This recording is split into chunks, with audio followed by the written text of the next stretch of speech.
gave you citizenship, you know, but you gotta leave now. Y'all are taking over the country. Same thing with the government in America. The only Caucasian people who are still letting people in are the Canadians, because Canada is a huge country, bigger than America itself. Not America, but bigger than the U.S. I should say. The United States, not America. Canada is part of America. Canada, Brazil, Colombia, Panama, even the Caribbean islands are on that same plate. Anyway, and they were part of America before. This was a huge place, bigger than it is. If you go to certain parts of, like, you sail down from America through the Bahamas going towards the Caribbean, some places the depth of the ocean is just 10 feet, 100 feet, 30 feet, 20 feet. You know, you can see the sand from the top of the water. But anyway, nevertheless, we're getting off course here.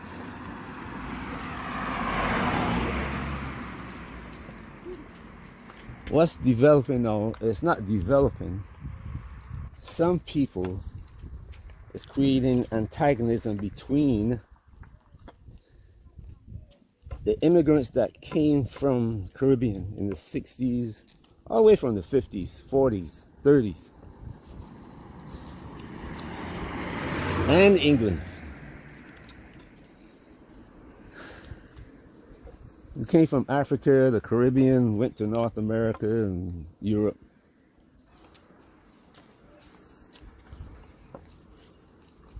The people of African roots in these countries, and the people who came after them,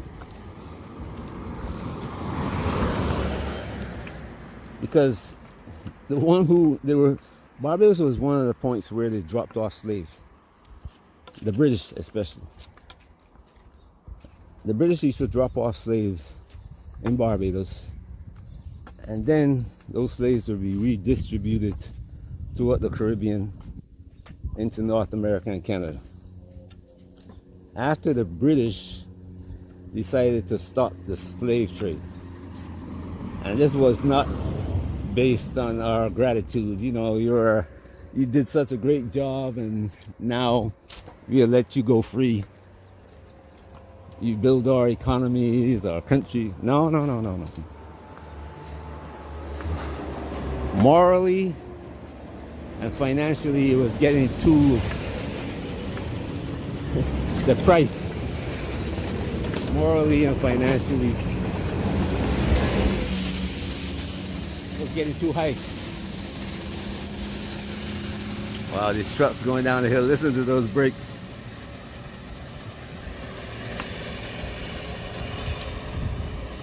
Standing on the brakes to hold it, to keep those trucks from staying off. Anyway, becoming too expensive. So the British decided to put an end to the slave trade. And they didn't stop it for themselves. They had to stop it for them, the Spanish, the Portuguese, and everybody else throughout Europe and America. Well, Europe, because America was run from Europe. But when they tried to stop it now, America was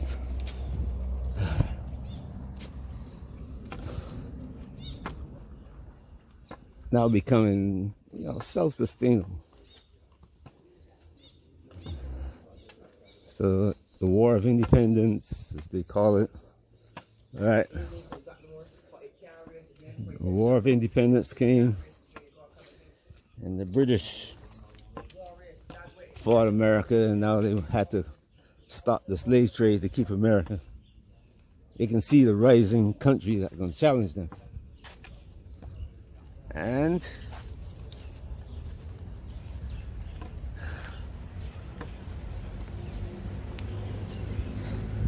with the end of the slave trade now, America had to either try to smuggle slaves from the Caribbean or breed them, and they did both. They bred slaves to keep the plantations running in America. If I had a plantation and you had a plantation,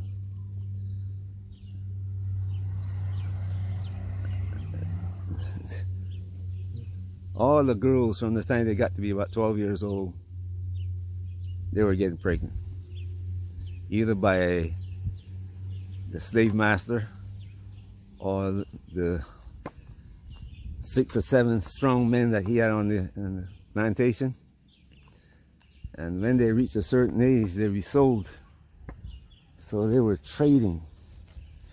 And not only the slave master was in this business of trading, the banks, insurance companies, colleges, Harvard, Yale, all of them. The churches, every one of them were involved. And that's what caused the creation of so many churches in America. Because at one point it was 1 church, 2 churches, then 3 churches. Because now one group will say, well, we don't want, this is a scourge, you know, the curse. Our nation's going to get cursed if you keep treating these Africans like this. And just like today, you see the churches in the South, the Zionist churches that are, some of them are fighting, saying that Israel has got to fight this war against the rest of the world and take over the world. And this man who they call their God is going to make everything perfect. But that's just mythology.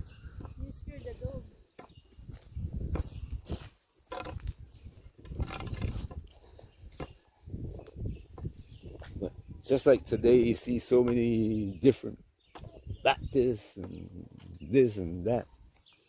They all were divided against each other on the basis of this slave trade. Go back and read history. The 2 biggest churches in America, 2 of the biggest, well, among the biggest, the Seventh-day Adventists and the Jehovah's Witnesses is a prime example. The war between them is still going on today, even though they said they represent the one man now. Anyway, now that the pot is not big enough and America's squeezing everybody,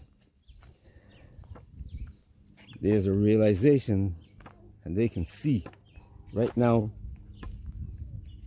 people with African roots are beginning to say, yeah, I'm going back to Africa.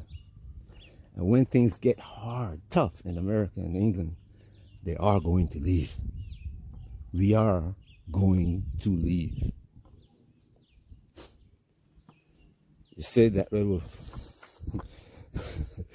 they said people will go home to Jerusalem, but they don't know where Jerusalem is. You see? But guess where Jerusalem is?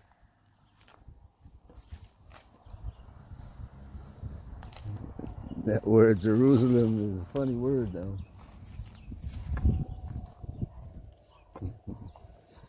You gotta understand where it came from. Anyway, but we would be going home to Africa. Already, one of my first videos was about this, the rivers, about men, how they flow out of Africa and then back into Africa. And we are seeing it happen today, only 3 years after I start talking about it. But that's the vision.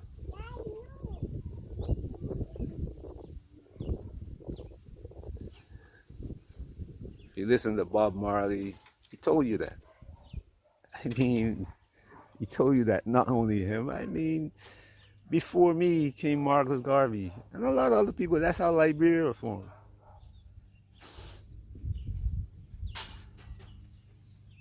So there are people who were telling this story a long time ago, hundreds of years ago. But some people had to hang on to their Christian belief, you know, it's religion. And they created other religions and brought them into America to keep stationary. That's how so-called black Muslims got there. There's a story behind that. But nevertheless, now that the Caucasian is seeing that we go to move, and they say, hey, we educated all these black people, all these Africans, and they're going back to get Africa. Can't allow it. And now, lo and behold, with the help of some of our own, is trying to start a war between the people of the Caribbean and Africa.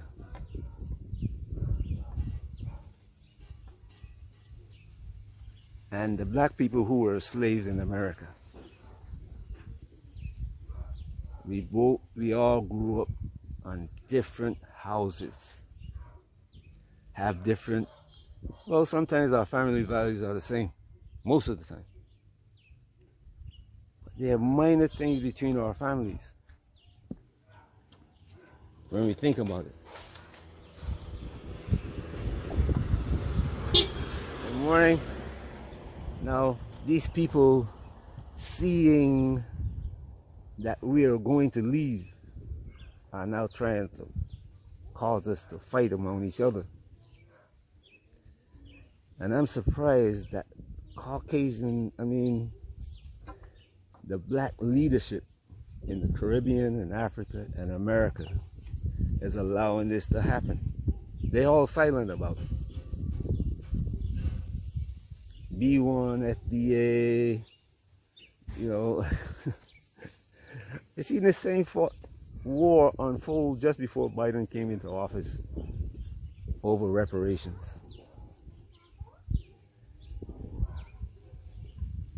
And I started to say something about it and people got upset. So I just said nothing.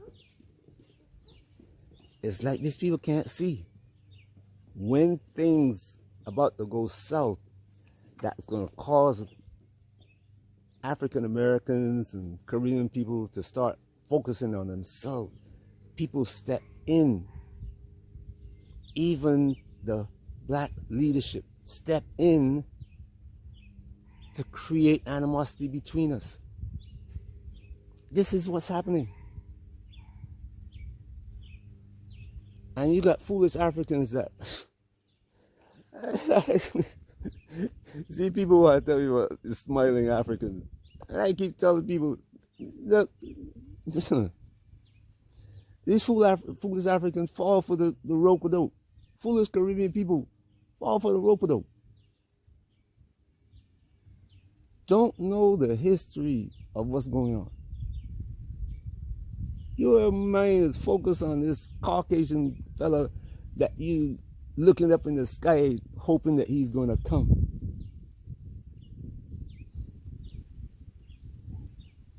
Well, your eyes should be looking at what is being done all around you.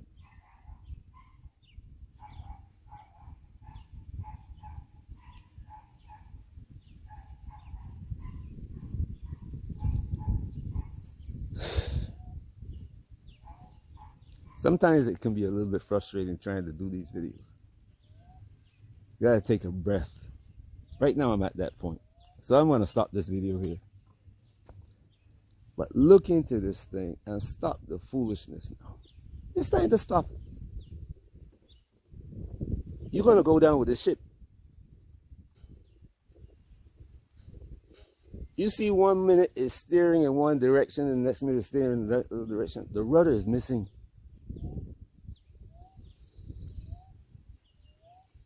It's now drifting with ocean tides.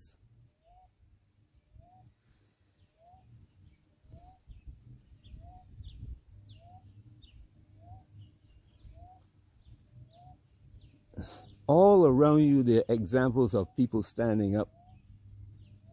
Countries, I mean, small countries too. Standing up and say, you know what? We gotta look after our people first. We are the only people. We're still fighting against each other. That's how we got enslaved in the first place. This war against one another so we can sell a few of us to the Caucasian for a mirror.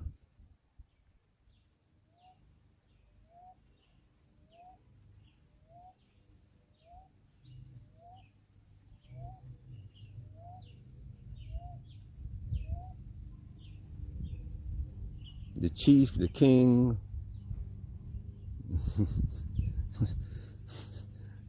especially the Nigerians. I mean, the Ghanaians too. Sold our brothers for nothing. And today, this is still the same foolish mentality. And they're both in debt, got so many resources, and in debt up to their necks.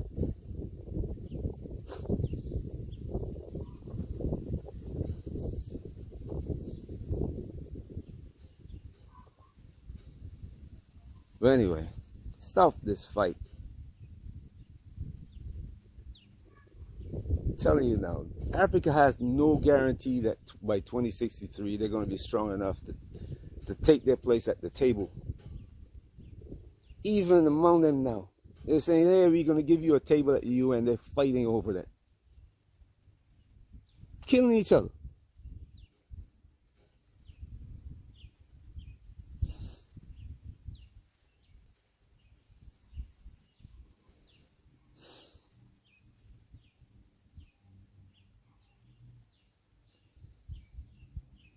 Have a great day wherever you are. If you are Africa from the diaspora, be careful. This thing is going to get bad. You see Africa, look at that, the other day Trump was saying, you want to come to America? Give us 15,000.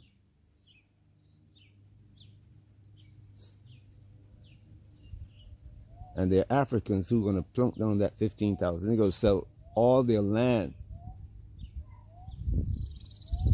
And you diasporans who are going to Africa and you bought that piece of land, when they can't get to America, guess who? They're going to look at you as an American. They don't see your black skin, baby. You are American. You're not one of them.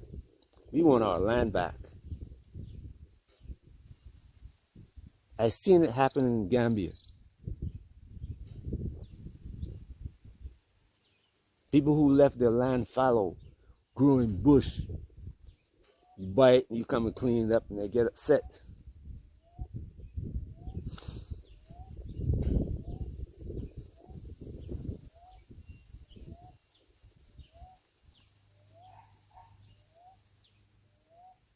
They say, come home. But isn't it just come home? The only thing that government wants is come home, drop your money that you worked so hard for in America or England, and you can leave. I'm getting heated now. But you understand what I'm saying. You got to start looking at this carefully. Africa is getting cut off. Not Africa itself, but the leadership is being cut off. It's like America went into Congo and said, you're going to give us everything we want. Congo said, yes, sir. Liberia sent the president, we're going to give you everything you want. And by the way, see these people here in AES? They're causing problems here. Can you get rid of them? That's what Ghana went to America and did. Nigeria did the same thing. All of them, Gabon did the same thing. They went to America and England complaining. You got to get rid of these people now. They're threatening us.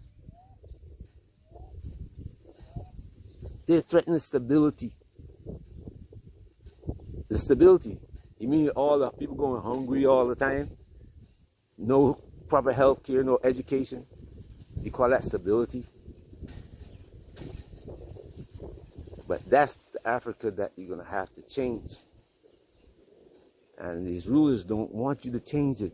You see what Ruto is doing in Kenya. The young people want to change. And rather let them change the country to rebuild it, He sent his soldiers to kill them.